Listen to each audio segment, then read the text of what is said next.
Hello, I'm Chaplain Shon Neyland, Command Chaplain of AFMC, and I'm excited about our topic this quarter.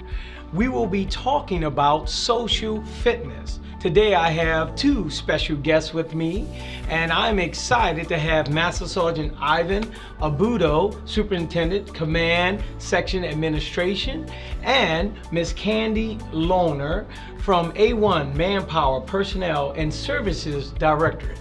Welcome to both of you.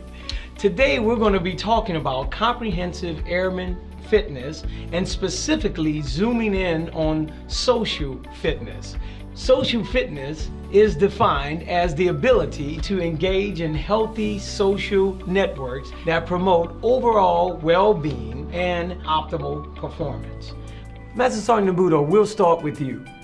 Given your vast yet different experiences throughout your career, how important are social connections to the health of a unit or workplace?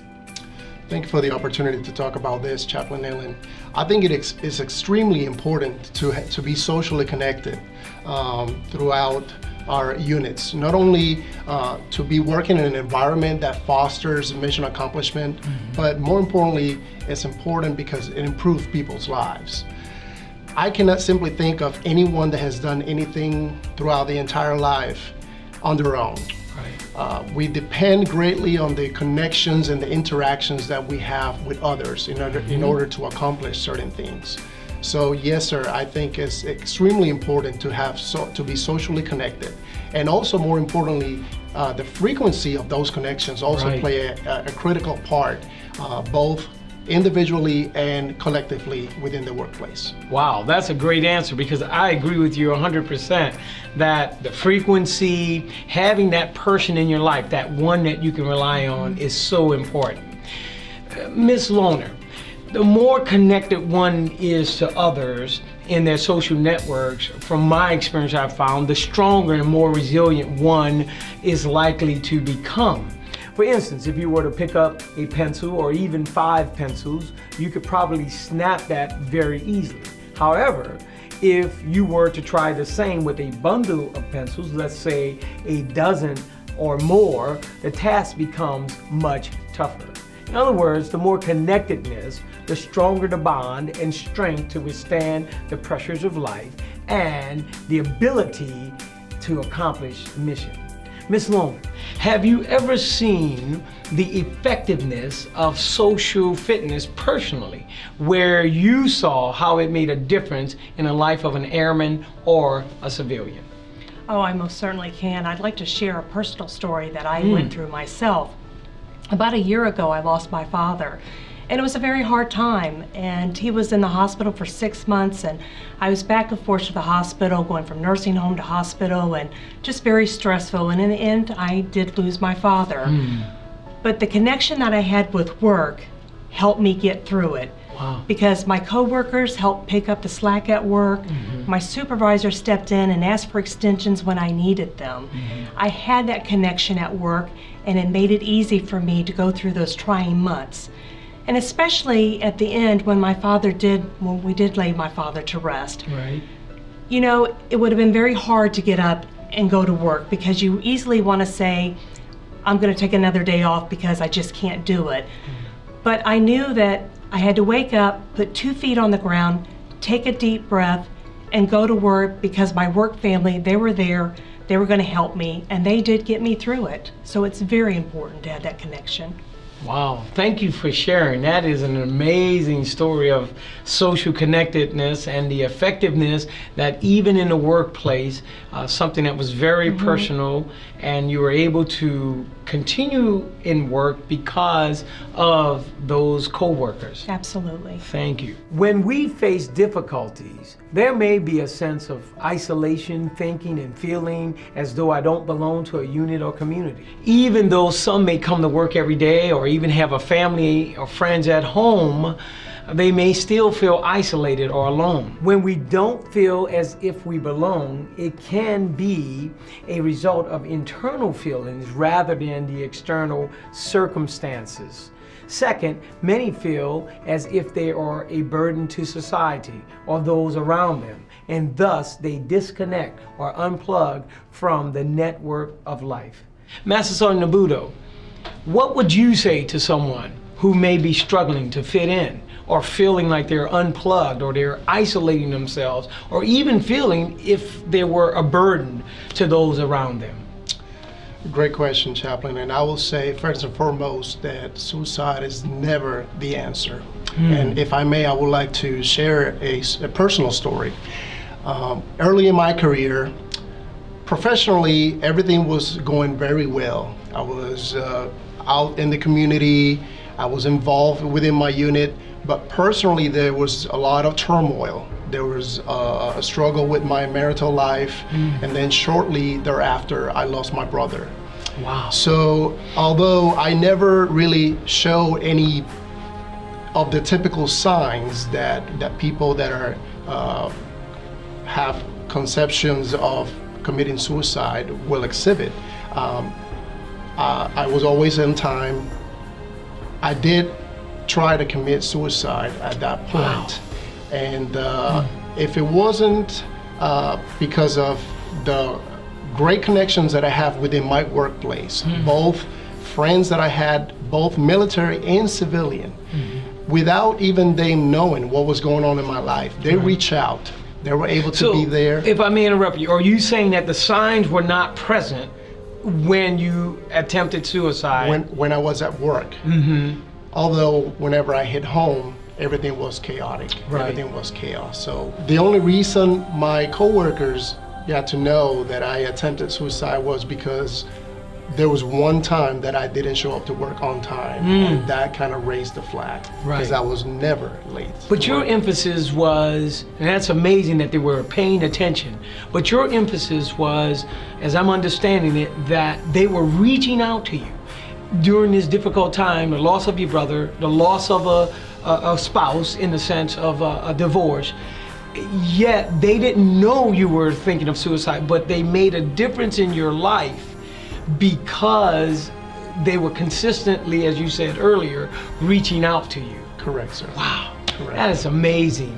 And I don't know who's listening right now and what you may be going through, but these are powerful stories of how we can make a difference in each other's lives by just getting involved, by caring.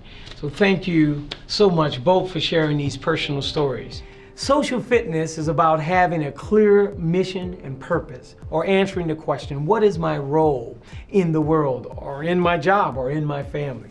Social fitness is also about trustworthy individuals, which both of you have talked about in sharing about your father and sharing about your personal story. Ms. Lohner, the Air Force talks about being connected and having a sense of belongingness. How important is trust and synergy in building that social connectedness? Trust is really important. You've got to have that trust to start building that social connection. You need to be able to trust the people that you work with. I mean, let's face it, work is home away from home. And if we don't have that trust and we're not building that relationship, we're not going to be able to share and understand each other. So that's why it's important that we have that. We need to share, because as much as you want to share things about your life, your family, your pets, a vacation that you're about to go to, others want to do the same. So we all have to work together to build that trust, to have that social connection, and to be able to have that where you get up and you go to work and it's good because you've got that family there. Right. Thank you, Ms. Lohner. That is excellent advice for our listeners. The benefits of healthy social connections has been linked to improved lifestyles overall. In addition, the bonds that we build help guard us from feelings of isolation, or that we may be a burden to those around us. The more connected we are socially, the more likely we are to find sources of strength to help us during difficult periods in our lives. Master Sergeant Budo, we'll start with you and give you some final thoughts to share with our audience. How did that story end when you went through the divorce, you were thinking about suicide, they intervened, friends intervened, your co-workers intervened, they checked on you, they gave you a sense of connection. You didn't, thank goodness, take those drastic steps to end your life. But how does that story end? Well, at this point in my life, this story ended, or it continues to be a complete blessing. I am happily remarried to an amazing woman, and I have 2 beautiful children and another one on the way. So I cannot think of the many things, experiences, and beautiful moments that I've shared with them that I could have missed, and all the suffering that I would have put my family through just because I was thinking of my situation only at that time. I will say to those going through that situation that that is never the answer, that seeking help is a sign of strength. And also to those around, to never underestimate the power of human interaction, because a simple smile, a simple hello can go a long way for those that are going through a difficult situation. Wow, that's so powerful. Thank you for sharing. And what good news to have that family, and you keep moving, you survived it, and you went through, and now you're thriving. All right, Ms. Lohner, final comments from you for our listening audience. I'd like to think that social connection is simply one's ability to go in and say, "Good morning, how are you?" And by the response that you receive is how you'll take that conversation. Because, you know, you may not know, but you could be making a difference in someone's life that day. Thank you both for sharing those moving stories throughout today's segment. I want to say some final things to our listening audience. This has been a great discussion with our guest today. Again, thank you, Master Sergeant Budo, Ms. Lohner, for your outstanding stories today. Remember, social fitness is developed when we recognize that each of us play a critical role in mission accomplishment. Each of us has a purpose and is needed to complete the mission, and our roles are critical to the defense of our nation. I encourage you to recognize that you are uniquely gifted to make a difference every day. The more we can connect to others socially, the greater our resilience and the stronger our mission accomplishment. The empirical evidence shows that social bonding and connection is a force multiplier in our personal and professional lives. Determine today that you will plug in socially and make a difference. Get connected and stay connected. Thank you.